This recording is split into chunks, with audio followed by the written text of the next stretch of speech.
Friends, ನಮಸ್ಕಾರ. AVK hobby ಐಡಿಯಾಸ್ಗೆ ಸ್ವಾಗತ. ಇವತ್ತಿನ ವಿಡಿಯೋದಲ್ಲಿ ನಾನು ಬೇಸಿಕ್ ಕ್ರೋಶಾ ಕುಚ್ಚನ್ನ 10ನೇ ಕ್ಲಾಸ್ನ ಹೇಳ್ಕೊಡ್ತಾ ಇದ್ದೀನಿ. ಅದಕ್ಕೂ ಮುಂಚೆ ನೀವು ಇದೇ ಮೊದಲನೇ ಬಾರಿ ನನ್ನ ಚಾನಲ್ನ ವಿಡಿಯೋನ ನೋಡ್ತಿರೋದು ಅಂತ ಆದರೆ, ನಾನು ಆಲ್ರೆಡಿ 10 ಬೇಸಿಕ್ ಕ್ರೋಶಾ ಕ್ಲಾಸ್ನ ಸ್ಟಾರ್ಟ್ ಮಾಡಿದ್ದೀನಿ. ಇದು 10ನೇ ಕ್ಲಾಸು ಅಂತ ಮೊದಲೇ ಹೇಳಿದೆ. ಹಾಗಾಗಿ ನಾನು ಪ್ರತಿಯೊಂದು ವಿಡಿಯೋನು ಪ್ರತಿಯೊಂದು ಟಾಪಿಕ್ನ ತೊಗೊಂಡ್ಬಿಟ್ಟು ವಿಡಿಯೋನ ಮಾಡಿ ಎಲ್ಲರಿಗೂ ಉಪಯೋಗ ಆಗಲಿ ಅನ್ನೋದಕ್ಕಾಗಿ ಹೇಳ್ತಾ ಇದ್ದೀನಿ.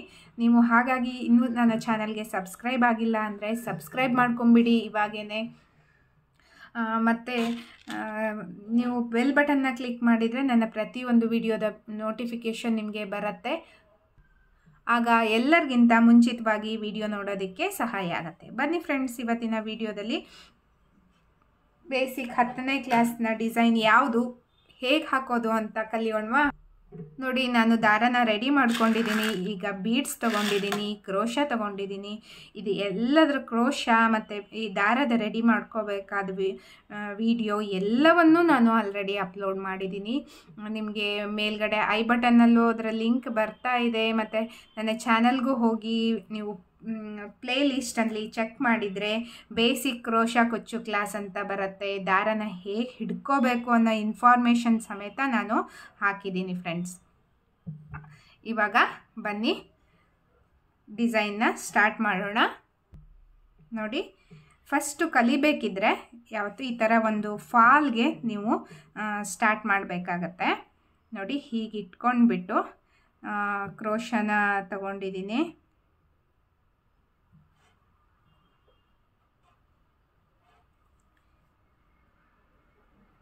ಕ್ರೋಶವನ್ನು ಬಟ್ಟೆಗೆ ಹೀಗೆ ಹಾಕ್ಕೊಂಡು, ನೋಡಿ ಆಲ್ರೆಡಿ ಇಲ್ಲೊಂದು ನಾಟ್ ಹಾಕ್ಬಿಟ್ಟಿದ್ದೀನಿ ನಾನು. ಹೀಗೆ ನೋಡಿ, ದಾರ ಯಾವತ್ತೂ ಈ ಬೆರಳಲ್ಲಿ ಹೀಗೆ ಟೈಟಾಗಿ ಇರಬೇಕು. ಟೈಟಾಗಿದ್ದರೆ ನಿಮಗೆ ಕರೆಕ್ಟಾಗಿ ನಿಮಗೆ ಚೈನೆಲ್ಲ ಹಾಕೋದಕ್ಕೆ ಆಗತ್ತೆ. ನೋಡಿ, ಒಂದು ಲಾಕ್ ಆಯಿತು. ನೆಕ್ಸ್ಟು ಬಟ್ಟೆಗೆ ಮತ್ತೊಂದು ಲಾಕ್ನ ಮಾಡ್ಕೋಬೇಕು.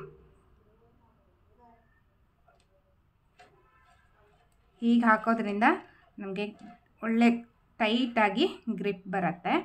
ನೆಕ್ಸ್ಟು ನೋಡಿ, 3 ಚೈನ್ ಹಾಕ್ಕೋತಾ ಇದ್ದೀನಿ. 2 3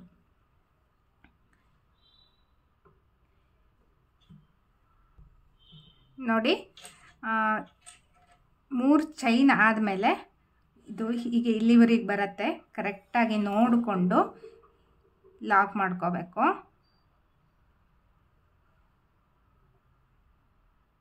ನೋಡಿ, ಹೀಗೆ ಹಾಕಬೇಕಿದ್ರೆ ಒಮ್ಮೊಮ್ಮೆ ದಾರ ಬಿಚ್ಚೋಗುತ್ತೆ. ಹಾಗಾಗಿ ನಾವು ಟೈಟಾಗಿ ಹಿಡ್ಕೊಂಡು ಹಾಕಿದರೆ ನಮಗೆ ಕರೆಕ್ಟಾಗಿ ಬರುತ್ತೆ. ನಾನು ನಿಧಾನಕ್ಕೆ ತೋರಿಸ್ತಾ ಇದ್ದೀನಿ, ಯಾಕೆಂದರೆ ನಿಮಗೆ ಕರೆಕ್ಟಾಗಿ ಗೊತ್ತಾಗಬೇಕಲ್ಲ. ಹಾಗಾಗಿ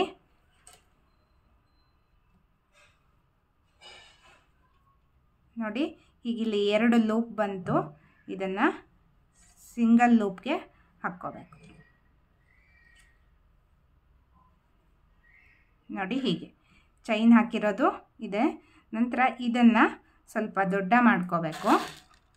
ನೆಕ್ಸ್ಟು ನೋಡಿ, ಬೀಡ್ಸ್ನ ಕ್ರೋಶದಿಂದ ಹೀಗೆ ತಗೋಬೇಕು. ಹೀಗೆ ತೊಗೊಂಡು ನೋಡಿ, ಕ್ರೋಶದಲ್ಲಿದೆ ಈಗ. ನಂತರ ಈ ಥ್ರೆಡ್, ಅಷ್ಟು ಥ್ರೆಡ್ ಏನಿರುತ್ತೆ ಅದಷ್ಟಕ್ಕೂ ಹೀಗೆ ಕ್ರೋಶಾನ ಹಾಕ್ಕೊಂಡು ನಿಧಾನಕ್ಕೆ ಹೀಗೆ ಜಾರಿಸ್ಕೋಬೇಕು. ನಿಮಗೆ ಬೇಕಿದ್ದರೆ ಒಂದು ಚೈನ್ ಹಾಕ್ಕೋಬೋದು, ಇಲ್ಲ ಅಂದರೆ ಡೈರೆಕ್ಟಾಗಿಯೂ ಸಹ ಹೀಗೆ ಬಟ್ಟೆಗೆ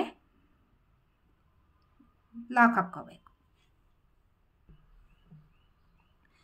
ನಾನು ಮತ್ತೆ ಹೇಳ್ತಾ ಇದ್ದೀನಿ, ನಾವು ಈ ದಾರ ಬೆರಳಲ್ಲಿ ಹಾಕ್ಕೊಂಡಿರ್ತೀವಲ್ಲ, ಅದು ಎಷ್ಟು ನಾವು ಗ್ರಿಪ್ಪಲ್ಲಿ ಹಿಡ್ಕೋತೀವೋ ಅಷ್ಟು ಚೆನ್ನಾಗಿ ನಮಗೆ ಡಿಸೈನ್ ಬರ್ತಾ ಹೋಗುತ್ತೆ. ನೋಡಿ, ಹೀಗೆ. ನೆಕ್ಸ್ಟು ನಾನು ನೋಡಿ ಇದನ್ನು ಮತ್ತೆ ದೊಡ್ಡ ಮಾಡ್ಕೊಂಡ್ಬಿಟ್ಟು ಹೀಗೆ ಬೀಡ್ಸನ್ನು ಜಾರಿಸ್ಕೊಂಡು ಮತ್ತೆ ಬಟ್ಟೆಗೆ ಲಾಕ್ ಮಾಡ್ಕೊತಾ ಇದ್ದೀನಿ. ನೆಕ್ಸ್ಟ್ 2 ಲೂಪ್ ಬಂತು, ಇದನ್ನು ಸಿಂಗಲ್ ಲೂಪ್ ಮಾಡ್ಕೋಬೇಕು. ನೋಡಿ ಫ್ರೆಂಡ್ಸ್, 2 ಬೀಡ್ಸ್ ಹಾಕಿದ್ದೀನಿ. ನೆಕ್ಸ್ಟ್ ಮತ್ತೆ ಈ ದಾರನ ಹೀಗೆ ದೊಡ್ಡ ಮಾಡ್ಕೊಂಡ್ಬಿಟ್ಟು ಈ ಬೀಡ್ಸ್ನ ಕ್ರೋಶದ ಒಳಗಡೆ ಹಾಕಿ ಹೀಗೆ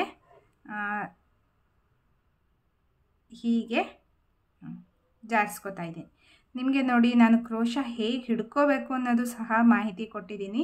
ಯಾವತ್ತೂ ಅಷ್ಟೇ ನಮ್ಮ ಕಡೆ ಈ ಪಾರ್ಟ್ ಏನಿರುತ್ತೆ, ಹುಕ್ ಥರ ಇರುತ್ತಲ್ಲ, ಅದು ಇರಬೇಕು. ಆಗ ನಮಗೆ ಡಿಸೈನ್ ಕರೆಕ್ಟಾಗಿ ಬರುತ್ತೆ.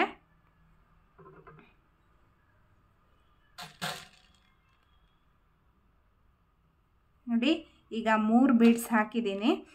3 ಬೀಡ್ಸ್ ಹಾಕಿದ ನಂತರ ಮತ್ತೆ ಕುಚ್ಚು ಕಟ್ಕೊಳ್ಳೋದಕ್ಕೆ ಅಂತ ನಾನು 3 ಚೈನ್ನ ಹಾಕ್ಕೋತಾ ಇದ್ದೀನಿ.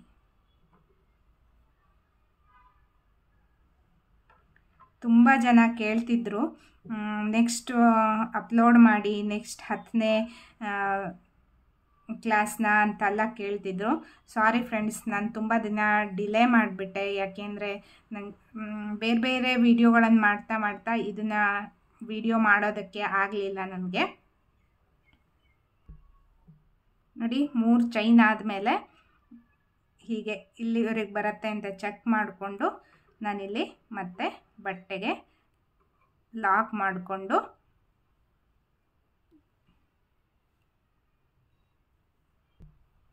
ಹೀಗೆ ಥ್ರೆಡ್ಡನ್ನು ತೊಗೊಂಡಿದ್ದೀನಿ. ಸಿಂಗಲ್ ಬರುತ್ತಲ್ಲ, ಸಿಂಗಲ್ ಬಂದಿದ್ದನ್ನು ಸ್ವಲ್ಪ ದೊಡ್ಡ ಮಾಡ್ಕೋಬೇಕು. ದೊಡ್ಡ ಮಾಡಿಕೊಂಡು ಹೀಗೆ ಬೆರಳಲ್ಲಿ ಹೀಗೆ ಹಿಡ್ಕೋಬೇಕಾಗತ್ತೆ. ನೆಕ್ಸ್ಟು ಮತ್ತೆ ಬೀಡ್ಸ್ನ ಹಾಕಿಬಿಟ್ಟು ಹಾಕ್ಕೊಂಡು ಹೋಗ್ತಾಯಿದ್ದೀನಿ. ಯಾರೇ ಆದ್ರೂ ಕ್ರೋಶಾ ವರ್ಕ್ ಬರಲ್ಲ ಕಷ್ಟಪಡ್ತಿದ್ದೀರಾ ಅಂತ ಆದರೆ, ನಾನು ಡೀಟೇಲಾಗಿ ಪ್ರತಿಯೊಂದು ವಿಡಿಯೋನೂ ಸಹ ನೀಟಾಗಿ ಎಕ್ಸ್ಪ್ಲೈನ್ ಮಾಡಿಕೊಂಡು ಹೋಗ್ತಾ ಇದ್ದೀನಿ. ನೀವು ಖಂಡಿತ ಎಲ್ಲರೂ ಕ್ರೋಶಾ ವರ್ಕನ್ನು ಕಲಿಬೋದು. ನೋಡಿ, ಈಗ ನಂತರ ಮತ್ತೆ ಬಟ್ಟೆಗೆ ಹಾಕ್ಕೊಂಡು 2 ಲೂಪ್ ಬಂದಿರೋದನ್ನು ಸಿಂಗಲ್ ಲೂಪ್ ಮಾಡ್ಕೋತಾ ಇದ್ದೀನಿ. ನೋಡಿ, ಇದೇ ರೀತಿಯಲ್ಲಿ ನಾನು ಕಂಟಿನ್ಯೂ ಮಾಡಿಕೊಂಡು ಹೋಗ್ತಾ ಇದ್ದೀನಿ. ನೋಡಿ ಫ್ರೆಂಡ್ಸ್, ನಾನಿಲ್ಲಿ 3 ಬೀಡ್ಸ್ ಹಾಕಿದ್ದೀನಿ ಮತ್ತು 3 ಚೈನ್ ಹಾಕ್ಕೊಂಡಿದ್ದೀನಿ. ನೆಕ್ಸ್ಟ್ ಇಲ್ಲಿಗೆ ಎಂಡ್ ಮಾಡ್ತಾ ಇದ್ದೀನಿ. ಚೈನ್ ಹಾಕ್ಕೊಂಡ್ಬಿಟ್ಟು ದಾರವನ್ನು ಕಟ್ ಮಾಡ್ತಾ ಇದ್ದೀನಿ. ನೆಕ್ಸ್ಟು ಹೀಗೆ ಟೈಟಾಗಿ ಎಳ್ಕೊಂಬಿಟ್ರೆ ಆಗಿಬಿಡತ್ತೆ. ನೋಡಿ ಎಷ್ಟು ನೀಟಾಗಿ ಬರುತ್ತೆ ಅಂತ. ಇವತ್ತಿನ ಈ ಸುಲಭವಾಗಿ ನಾನು ಬೀಡ್ಸ್ನ ಹಾಕ್ಕೊಳ್ಳೋದನ್ನು ಹೇಳಿದ್ದೀನಿ. ಮುಂದಿನ ವಿಡಿಯೋದಲ್ಲಿ ಬೇರೆ ಬೇರೆ ತರಹ ಬೇಸಿಕ್ ಡಿಸೈನ್ಸ್ಗಳನ್ನು ತೋರಿಸ್ತಾ ಹೋಗ್ತೀನಿ. ನಾನು ತುಂಬ ಸುಲಭವಾಗಿ ಹಾಕ್ಕೊಳ್ಳೋವಂಥ ಡಿಸೈನ್ಸ್ನೆಲ್ಲ ತೋರಿಸ್ತೀನಿ. ಅಂದರೆ ಏನೂ ಕ್ರೋಶಾ ವರ್ಕ್ ಬರಲ್ಲ ಅನ್ನೋರು ಸಹಿತ ಪರ್ಫೆಕ್ಟಾಗಿ ಕ್ರೋಶಾ ಕುಚ್ಚು ಹಾಕೋದನ್ನು ಕಲಿಬೇಕು. ಅಷ್ಟನ್ನು ಮಾಡೋವರೆಗೆ ನಾನು ನಿಮಗೆ ನೀವು ಒಟ್ಟು ಪರ್ಫೆಕ್ಟ್ ಆಗಬೇಕು ಅನ್ನೋದು ನನ್ನ ಉದ್ದೇಶ. ಈ ವಿಡಿಯೋ ನಿಮಗೆ ಇಷ್ಟವಾಯಿತು ಅಂತ ಭಾವಿಸಿದ್ದೀನಿ. ನೋಡಿ ಎಷ್ಟು ಚೆನ್ನಾಗಿ ಕಾಣಿಸ್ತಾ ಇದೆ ಅಂತ. ಸಿಂಪಲ್ಲಾಗಿ ಬೀಡ್ಸ್ನ ಹಾಕ್ಕೊಂಡು ಹೋದ್ರೂ ಸಹ ನಮಗೆ ಕ್ರೋಶಾ ವರ್ಕು ಗ್ರ್ಯಾಂಡಾಗಿ ಕಾಣಿಸುತ್ತೆ. ಈ ವಿಡಿಯೋ ನೋಡಿಬಿಟ್ಟು ಒಂದು ಲೈಕ್ ಮಾಡಿ ಮತ್ತು ನಿಮ್ಮ ಅನಿಸಿಕೆಗಳನ್ನು ಕಮೆಂಟ್ ಸೆಕ್ಷನ್ನಲ್ಲಿ ತಿಳಿಸಿ. ಮತ್ತು ನಿಮ್ಮ ಫ್ರೆಂಡ್ಸ್ ಆ್ಯಂಡ್ ಫ್ಯಾಮಿಲಿ ಎಲ್ರಿಗೂ ಈ ವಿಡಿಯೋನ ಶೇರ್ ಮಾಡಿ. ಇದರಿಂದ ಅವರೂ ಸಹ ಒಂದು ಕಲಿಕೆಗೆ ಸಹಾಯ ಆಗುತ್ತೆ. ಅವರೂ ಸಹ ಕಲ್ತ್ಕೊಳ್ಳಿ, ಅವರೂ ಸಹ ಬೆಳೀಲಿ, ನಮ್ಮ ಜೊತೆ ಅವರನ್ನೂ ಸಹ ನಾವು ಬೆಳೆಸೋಣ ಅಂತ ಹೇಳ್ತಾ ಮತ್ತೆ ಒಂದು ಹೊಸ ವಿಡಿಯೋದೊಂದಿಗೆ ಭೇಟಿಯಾಗೋಣ friends. Until then take care, bye. Thank you for watching friends.